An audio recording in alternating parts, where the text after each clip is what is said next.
Hello and welcome. In this presentation, we continue on with the unknown input estimation based on linear functional observers. In our previous presentation, we obtained the unknown input expressed in this form. What we are proposing to do is the unknown input is now estimated by the following, where z hat of t is a linear functional observer that asymptotically estimate the linear function z of t, where z of t is a linear combination of the reduced order stack vector of a disturbance-free system, which is this one here.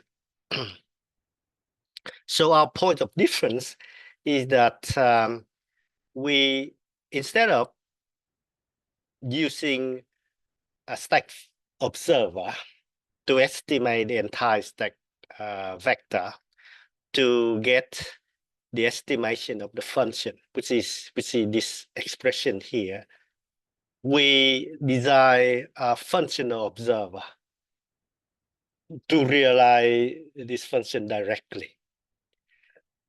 And the expression or the structure of the linear functional observer is given by this equation here, where omega of t is of dimension m,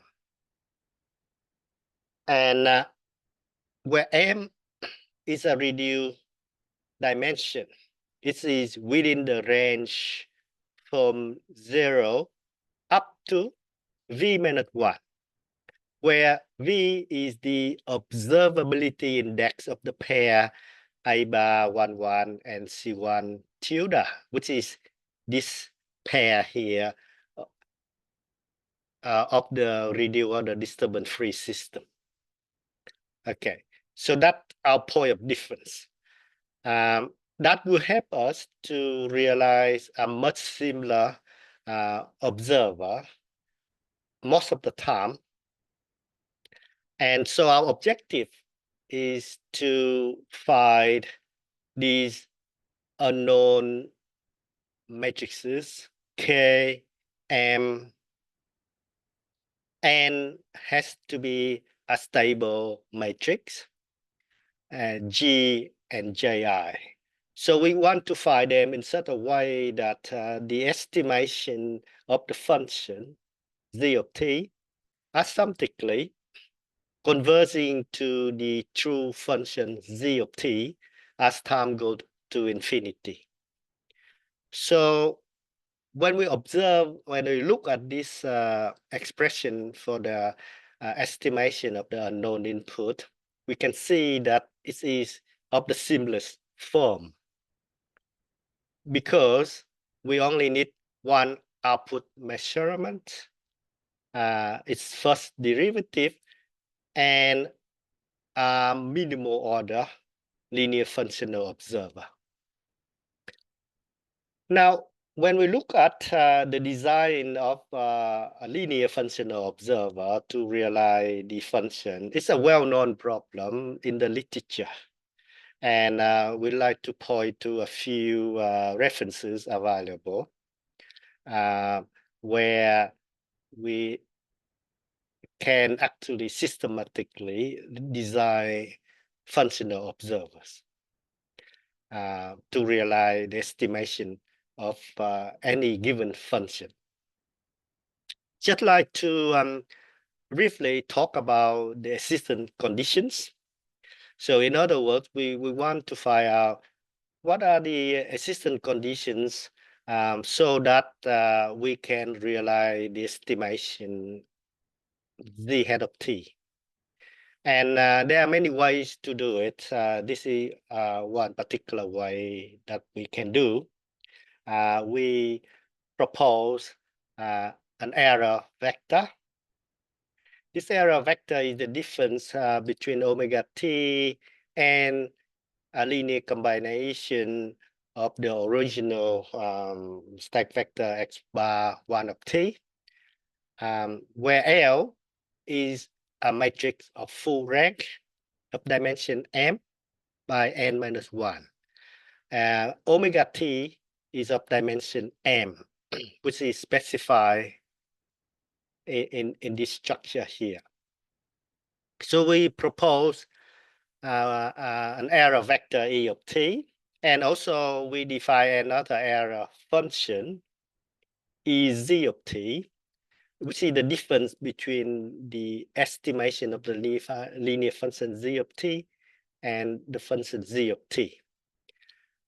Since we specify what is z of t, which is minus a bar 2, 1 x bar 1 of t.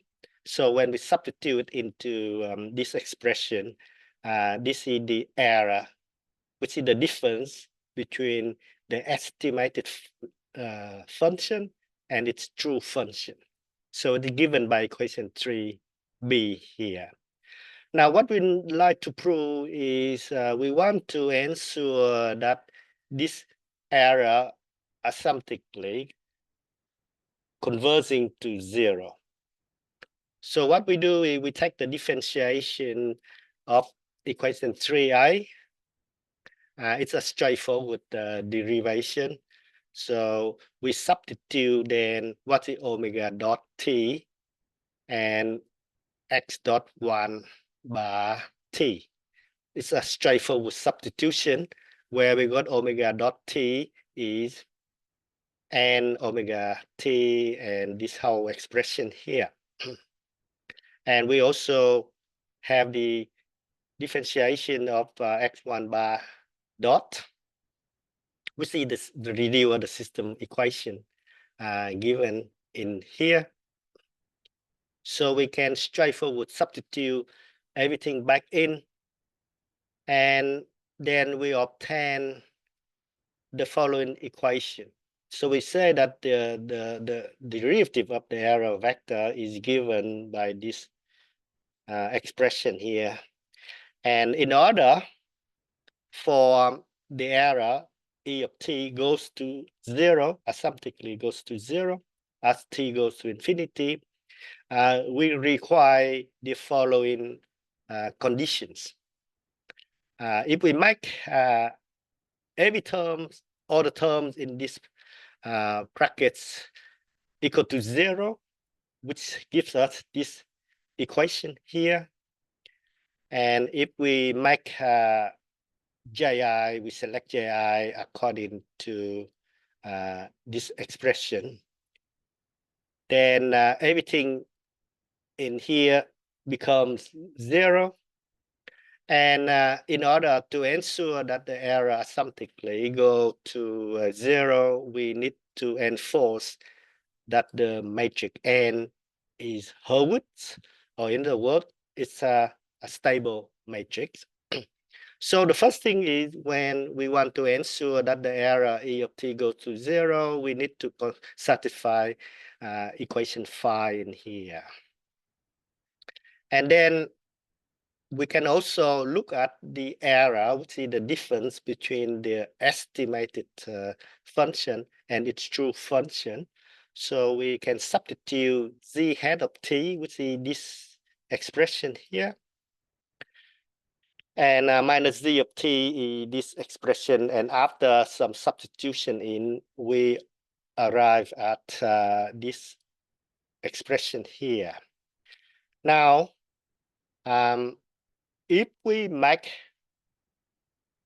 all the terms in there equal to 0, which basically this equation here, then we left with the error, which is the difference between the estimated function and its true function, is equal to a linear combination of the error vector. Since we know that the error vector E of t goes to 0, subject to these conditions, and since K is a row matrix, non-zero. So we can ensure that the error goes to 0, our time goes to 0, if we can satisfy the constraint generalized Sylvester equation. This is basically a couple constraint generalized Sylvester equation. The first one is the generalized Sylvester equation, and it's actually coupled together with this equation. So we got these two equations, metric equations, and they arise from the existing conditions, which is basically we need that equal to 0. We need this equation equal to 0. And we also enforce the metric n is stable. This metric Ji can be obtained as soon as we can work out the metric L.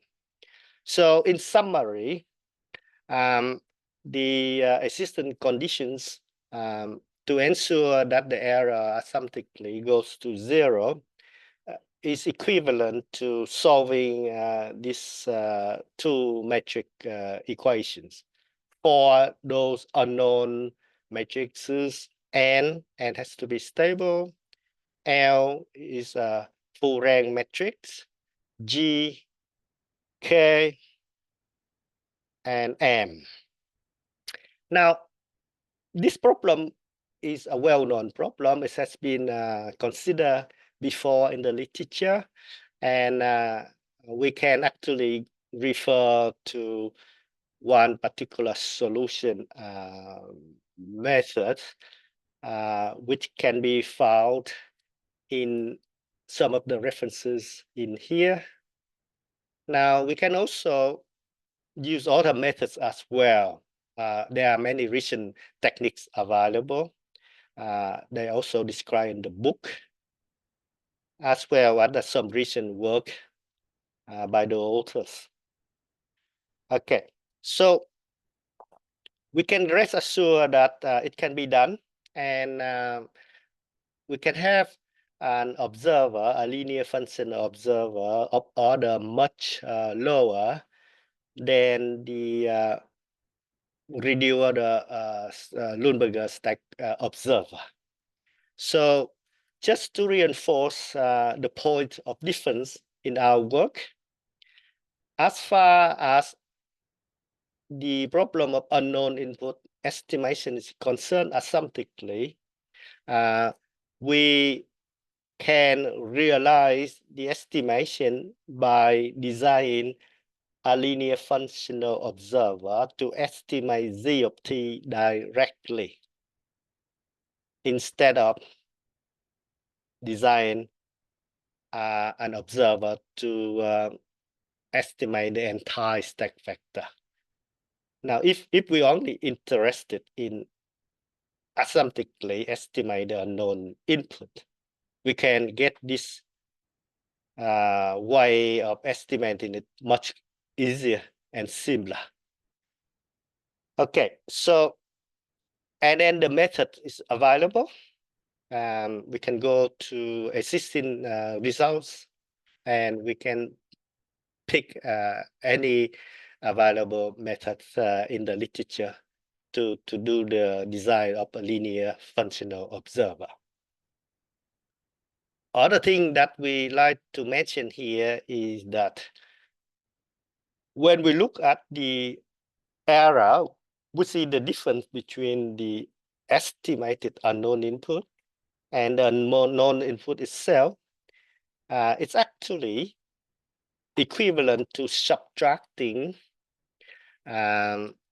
this equation and this equation. So we take the difference between d hat of t and d of t. We can see that these two terms cancel out, and we left with z hat of t take away z of t. And z hat of t take away z of t is in fact the error function is z of t. And when we design a linear functional observer, the conditions given actually can ensure that this error function asymptotically goes to 0. So that implies that the error, which is the difference between the estimated unknown input and the unknown input itself, is the same as the error arise from the design of linear functional observer. Okay, so we can guarantee that the head of t asymptotically converging to d of t the same rate or the same conversion rate at the design of a linear functional observer. Right. So that basically the overall approach that we propose in topic 2, and what we can have now is a very simple and systematic way of design an unknown input observer to estimate one unknown input in a linear system. All right. So we have a number of steps, and we can systematically follow those steps to obtain the seamless unknown input observer. So in our step 1, what we do is we select one output measurement, yi of t. Now, yi of t is an output measurement taken from the entire measurement vector y of t. If the matching condition is satisfied, then of course there exists at least one output measurement in such a way that this relationship is true. So Ci is just a row matrix corresponds to the output yi of t, and D is this input unknown input matrix. It's a column matrix. And so we pick one output measurement. As long as this condition holds, we can pick a particular output measurement. If we have more than one output measurement, then it's up to the designer to select the one that is most practical to realize the first derivative. Once we done that, we rearrange the output vector where we put the measurement yi of t in the first entry of the output measurement vector.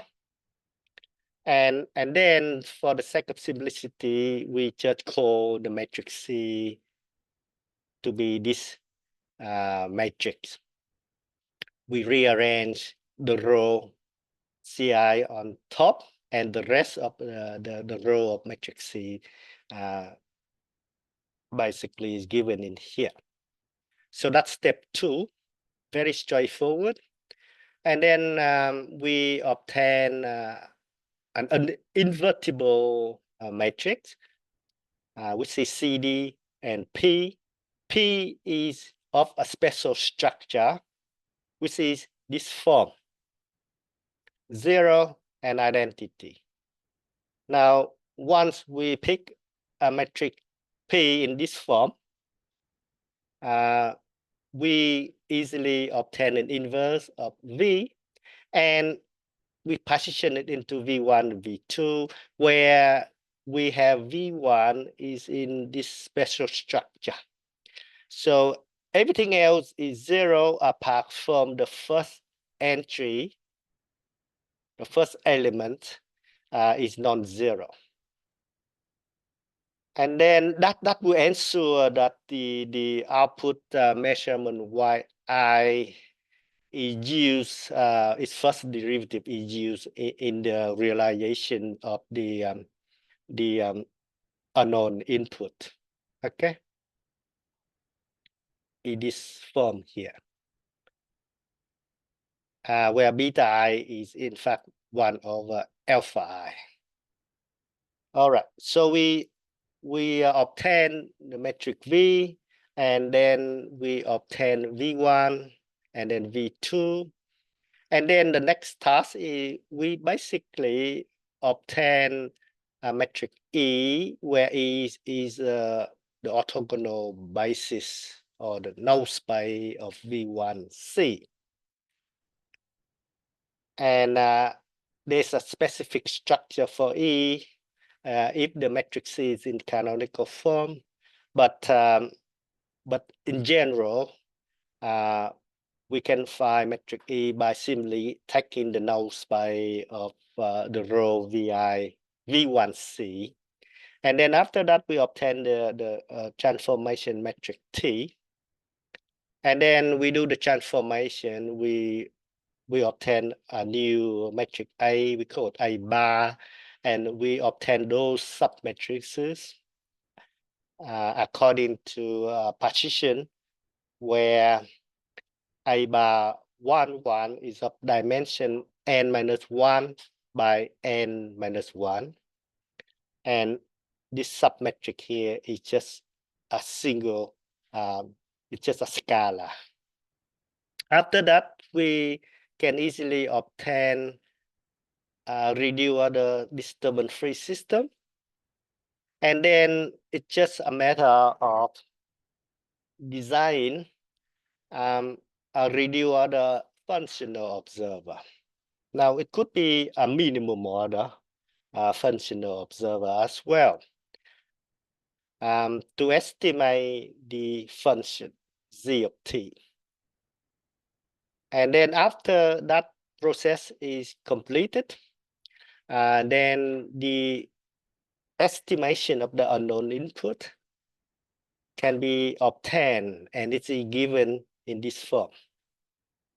So once we can design a linear functional observer, once all these matrices are known, are found, then we obtain the estimation of the unknown input.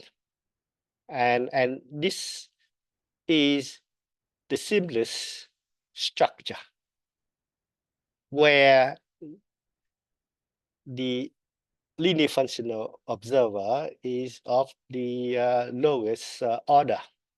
So this came from the reference in our book, chapter 2. And so thank you very much for watching. In the next videos, in the next presentation, we will look at a numerical example to show how we can actually design an unknown input observer. Thank you very much. And so bye-bye for now.